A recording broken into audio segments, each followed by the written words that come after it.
പിതാവിൻ്റെയും പുത്രൻ്റെയും പരിശുദ്ധാത്മാവിൻ്റെയും നാമത്തിൽ ആമേൻ. എൻ്റെ പ്രിയപ്പെട്ടവരെ, ഇന്ന് ജൂലൈ 29 ബുധനാഴ്ച.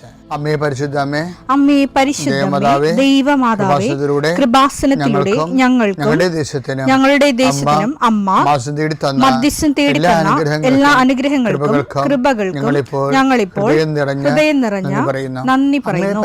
അമ്മേ പരിശുദ്ധമ്മേ ദൈവമാതാവേ, 2004 ഡിസംബർ 7 ഉച്ചകഴിഞ്ഞ് 2:30 കൃപാസനത്തിൽ സംഭവിച്ച അമ്മയുടെ പ്രത്യക്ഷപ്പെടലിനെക്കുറിച്ച് തിരുസഭയ്ക്ക് സമർപ്പിച്ചിരിക്കുന്ന പഠനരേഖകളുടെ മേൽ സഭാത്മകമായ പഠനം ആരംഭിക്കുവാൻ ഞങ്ങൾ പ്രാർത്ഥിക്കുന്നു. അമ്മേ പരിശുദ്ധമേ, ഭൂസ്വർലോകങ്ങളുടെ രാജ്ഞിയായ അങ്ങേയ്ക്ക് ഭൗമസംരക്ഷണത്തിനായി പ്രപഞ്ചപ്രകൃതിയെ തന്നെ തിരുസഭ പ്രതിഷ്ഠിക്കുവാൻ ഈ പ്രത്യക്ഷീകരണം വഴി ഇടയാക്കണമേ. പരിശുദ്ധമേ, ജപമാല മാതാവേ, സകല കൃപാസനം പ്രാർത്ഥനയോടും ചേർത്ത് ഞങ്ങളിപ്പോൾ പ്രാർത്ഥിക്കുന്ന ഈ കുടുംബത്തിന്റെ പ്രത്യേക നിയോഗം പറ മക്കളെ.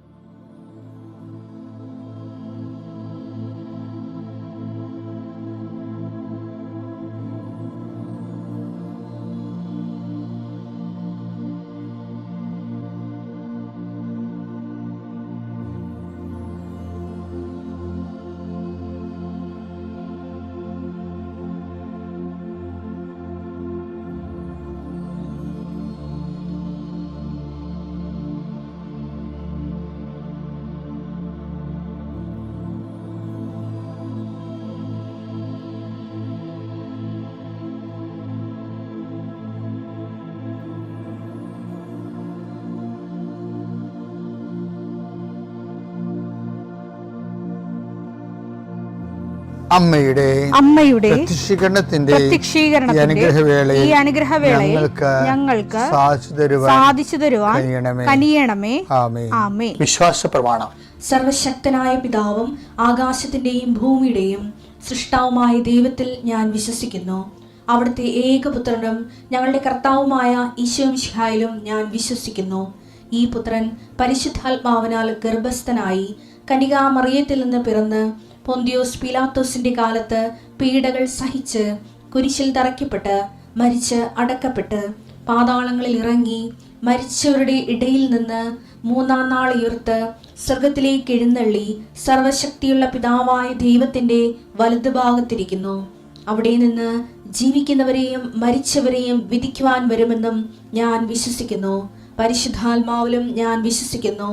വിശുദ്ധ കത്തോലിക്കാ സഭയിലും പുണ്യവാന്മാരുടെ ഐക്യത്തിലും പാപങ്ങളുടെ മോചനത്തിലും ശരീരത്തിന്റെ ഉയർപ്പിലും നിത്യമായ ജീവിതത്തിലും ഞാൻ വിശ്വസിക്കുന്നു. ആമേൻ.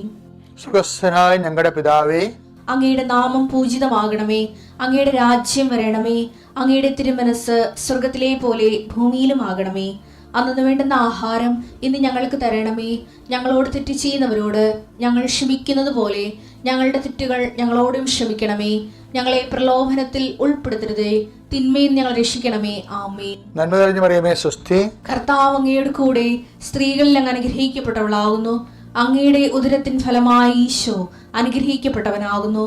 പരിശുദ്ധ മറിയമേ, തമ്പുരാന്റെ അമ്മേ, പാപികളായ ഞങ്ങൾക്ക് വേണ്ടി ഇപ്പോഴും ഞങ്ങളുടെ മരണസമയത്തും തമ്പുരാനോട് അപേക്ഷിക്കണമേ. ആമേൻ. കർത്താവേ, നിന്റെ ഉന്നതമായ നാമത്തിന് സ്തോത്രം ചെയ്യുന്നു. കർത്താവേ, നിന്റെ വിശുദ്ധ പൗരോഹിത്യത്തെ മഹത്വപ്പെടുത്തണമേ. കർത്താവെ, സഭയിലുള്ള സാന്നിധ്യം പ്രകടമാക്കണമേ. 40 വർഷം ഞാൻ അർപ്പിച്ച കൃപാനയുടെ യോഗ്യതയാണ്. കൃപാസന അൾത്താറെ ജീവനോടെ പ്രത്യക്ഷപ്പെട്ട പരിശുദ്ധ അമ്മയുടെ മാധ്യസ്ഥത്തിലെ ഞാൻ മക്കളെ ആശീർവദിക്കുന്നു. ഈശോയെ, ഇന്ന് കൃപാസന അൾത്താറെ നടക്കുന്ന 10,000-കണക്കിന് മനുഷ്യരുടെ പ്രാർത്ഥനയോട് കൂടെ ദൈവവേദലെ ഞാൻ നിന്നെ ഈശോനാമത്തിൽ ആശീർവദിക്കുന്നു. മാതാവിൻ്റെ പ്രത്യക്ഷീകരണത്തിൽ ഇന്ന് വരെ നടന്നിട്ടുള്ള എല്ലാ അനുഭവ സാക്ഷികളുടെയും സാക്ഷ്യങ്ങൾ നിനക്കും ഈ നിമിഷം നിൻ്റെ ഏറ്റവും വലിയ സങ്കടകരമായ അവസ്ഥകളെ അതിജീവിക്കാൻ ദൈവം നിന്നെ സഹായിക്കട്ടെ എന്ന് പ്രാർത്ഥിക്കുന്നു. രോഗപീഠകൾ വലയുന്നവരെ അവരുടെ ശരീരത്തിന് വിവിധ ഭാഗങ്ങളിൽ കൈകൾ വെച്ചുകൊണ്ട് പ്രാർത്ഥിക്കുക. എൻ്റെ കർത്താവിൻ്റെ ഉന്നതമായ നാമത്തിൽ സഭയുടെ അധികാരത്തിൽ ഒരു ചടയാത്തി കൃപാസന അൾത്താറെ ജീവനോടെ പ്രത്യക്ഷപ്പെട്ട മാതാവിൻ്റെ മധ്യസ്ഥത്തിന് രോഗപീഠകളെ ഈശ്വരനാമത്തിൽ സൗഖ്യം പ്രാപിക്കും. കർത്താവേ, ആശുപത്രി കഴിയുന്നവരെ, കർത്താവേ, ഓരോരോ ജീവിക്കാൻ വേണ്ടി ഓരോരോ ജോലിക്ക് പോകുന്നവരെ, ജോലി അന്വേഷിച്ച് പോകുന്നവരെ, ജോലി നഷ്ടപ്പെട്ടവരെ, വിസ പ്രോസസ്സിംഗ് ഇരിക്കുന്നവരെ, വിസ നഷ്ടപ്പെട്ടു പോയവരെ, പുതുക്കാൻ വേണ്ടി പരിശ്രമിക്കുന്നവരെ, നാട്ടിലെ ജോലിക്ക് ശ്രമിക്കുന്നവരെ, അതിൻ്റെ പരീക്ഷ എഴുതുന്നവരെ, അതിൻ്റെ പരീക്ഷ റിസൾട്ട് കാത്തിരിക്കുന്നവരെ, കർത്താവേ, പലതരത്തിലുള്ള ജപ്തി നടപടികൾ, പലതരത്തിലുള്ള കോടതി കേസുകൾ, പലതരത്തിലുള്ള ഒത്തുതീർപ്പ് ചർച്ചകൾ, എൻ്റെ കർത്താവിൻ്റെ ഉന്നതമായ നാമത്തിൽ ഈ പ്രാർത്ഥന കൂടുന്ന നിനക്ക് മാതാവിൻ്റെ പ്രത്യേക സാന്നിധ്യം ഞാൻ ഉറപ്പു തരികയും അമ്മ നിന്നെ സഹായിക്കുകയും ഈശോ നിന്നെ അനുഗ്രഹിക്കുകയും ചെയ്യട്ടെ. എൻ്റെ പ്രിയപ്പെട്ടവരെ, സിനിമയിലെ ഒരു വൃത്തികെട്ട കഥാപാത്രമുണ്ട്. പക്ഷെ അയാൾക്ക് കൊടുത്തിരിക്കുന്ന പേര് ഈശോ എന്നാണ്. അപ്പം ലോകപോക്രിയാണ് അയാൾ. പക്ഷേ ഈശോ എന്ന പേര്. അപ്പം ഈശോ എന്നുള്ള പേര് ഏറ്റവും പേടിക്കണതും ഏറ്റവും പേടിക്കുന്ന ആൾ പിശാചാണ്. അപ്പം പിശാചിന് എപ്പോഴും ഇങ്ങനെ ഈശോ എന്ന പേര് തനിക്ക് പേടിയാതെ കാരണം അത് ഭൂമുഖത്തു നിന്ന് തേച്ച് മാച്ച് കളയണമെന്നുള്ള ആഗ്രഹമുള്ളതാണ് പിശാച്. അതുകൊണ്ടാണ് ഇതുപോലെ ഈശോയുടെ വിരുദ്ധ ശക്തികളാണ് ഇതുപോലെയുള്ള കാപാലികന്മാർക്ക് ഈശോ എന്ന് പേരിടുന്നത്. ഇവരെ കുറ്റം പറഞ്ഞൊരു കാര്യമില്ല. ഉദയംപേർ സൂര്യ ദിവസത്തിന് മുമ്പ് 1599 മുമ്പ് ഇവിടുത്തെ ക്രിസ്ത്യാനികൾക്ക് ഈശോ എന്ന് പേരുണ്ടായിരുന്നു. അതുകൊണ്ട് മെനേസിസ് പിതാവ് പ്രത്യേകിച്ച് എടുത്തു പറഞ്ഞു, ഉദയംപേർ സൂര്യോസിൻ്റെ കനോനിൽ വായിക്കും അറിയാം, ആർക്കും ഈശോ എന്ന പേരിടരുത്. നമ്മൾ പോകുന്ന വഴികൾ നമ്മളൊന്ന് ഇടയ്ക്കൊന്ന് ചിന്തിക്കണം എന്നുള്ളതാണ്. ആർക്കും ഈശോ എന്ന് പേരിടരുത് എന്ന് വെച്ചാൽ ആർക്കും ഇവിടെ പണ്ട് ഈശോ എന്ന് പേരിട്ടിരുന്നു എന്നുള്ളതാണ്. അപ്പം നമ്മൾ കാണിച്ചു കൊടുത്ത വഴികളിലൂടെയാണ് ഇന്ന് നമ്മളെ ആൾക്കാർ ആക്രമിക്കുന്നത്. ഞാൻ എന്താ പറഞ്ഞത്, കഴിഞ്ഞ ദിവസങ്ങളിലെ ഒരു മെത്രാനച്ഛന് ഒരു ഹൃദയത്തിൻ്റെ എന്തോ ഒരു അസുഖം ഉണ്ടായിരുന്നു. എനിക്കിങ്ങനെ ഹൃദയത്തിൽ ഒരു ബ്ലോക്ക് പോലെയൊക്കെ തോന്നുന്നുണ്ട്. അച്ഛൻ പ്രാർത്ഥിക്കണം. ഞാൻ പിതാവിനോട് പറഞ്ഞു, പിതാവേ, ഈശോ ഗെത്സേമനിൽ എന്താണ് ചെയ്തത്? യോഹന്നാൻ 12:27-28.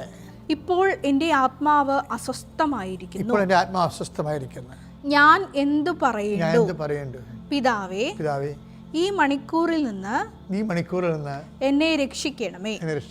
അല്ല, ഇതിനു വേണ്ടിയാണല്ലോ ഈ മണിക്കൂറിലേക്ക് ഞാൻ വന്നത്. പിതാവേ, അങ്ങയുടെ നാമത്തെ മഹത്വപ്പെടുത്തണമേ. അപ്പോൾ സ്വർഗത്തിൽ നിന്ന് ഒരു സ്വരമുണ്ടായി, ഞാൻ മഹത്വപ്പെടുത്തിയിരിക്കുന്നു, ഇനിയും മഹത്വപ്പെടുത്തും. ഈശോ ഗെത്സമനെ ചെയ്തത് തൻ്റെ പീഡാനുഭവങ്ങൾ, താൻ ശരീരത്തിൽ അനുഭവിക്കാൻ പോകുന്ന പീഡാനുഭവങ്ങളെ സഭയുടെ വിശുദ്ധീകരണത്തിനായിട്ട് ഈശോ സമർപ്പിച്ചു. അപ്പോൾ ഈശോയുടെ പീഡാനുഭവങ്ങൾ എന്ന് വെച്ച് കഴിഞ്ഞാൽ ഈ കുരിശിൻ്റെ മരണം തുടങ്ങണത് തന്നെ ഈശോയുടെ ഈ ഗെത്സമനി തൊട്ട് തുടങ്ങുകയാണ്. ഗെത്സമനി തൊട്ട് തന്നെ ഈശോ സമർപ്പിക്കാൻ തുടങ്ങിയെന്നുള്ളതാണ് രസം.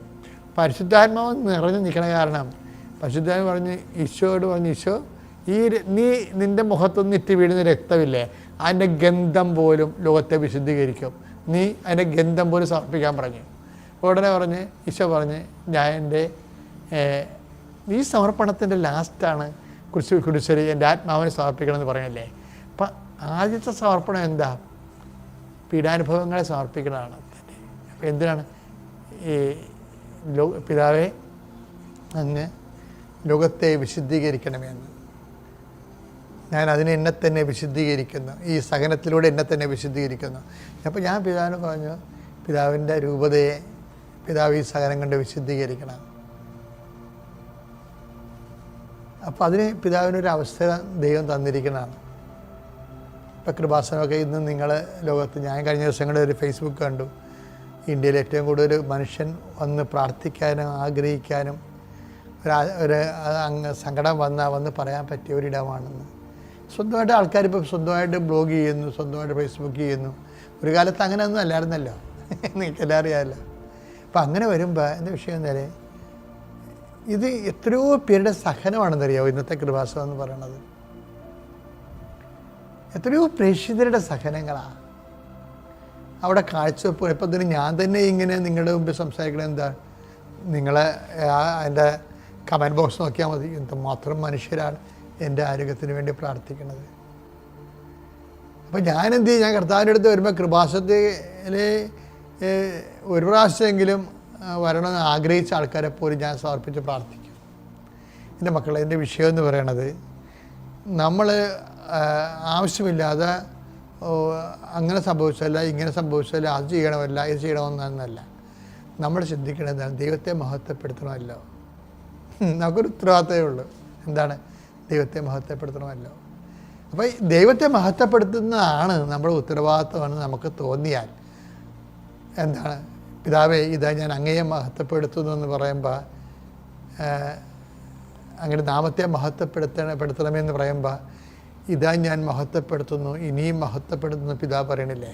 അപ്പം നമ്മൾ ദൈവത്തെ മഹത്വപ്പെടുത്തി വേണ്ടാണ് നമ്മുടെ ജീവിതവും നമ്മുടെ അവസ്ഥകളും എല്ലാം അതിനുവേണ്ടി കാഴ്ചവെക്കുമ്പോൾ ദൈവം നമ്മളെ മഹത്വപ്പെടുത്തും.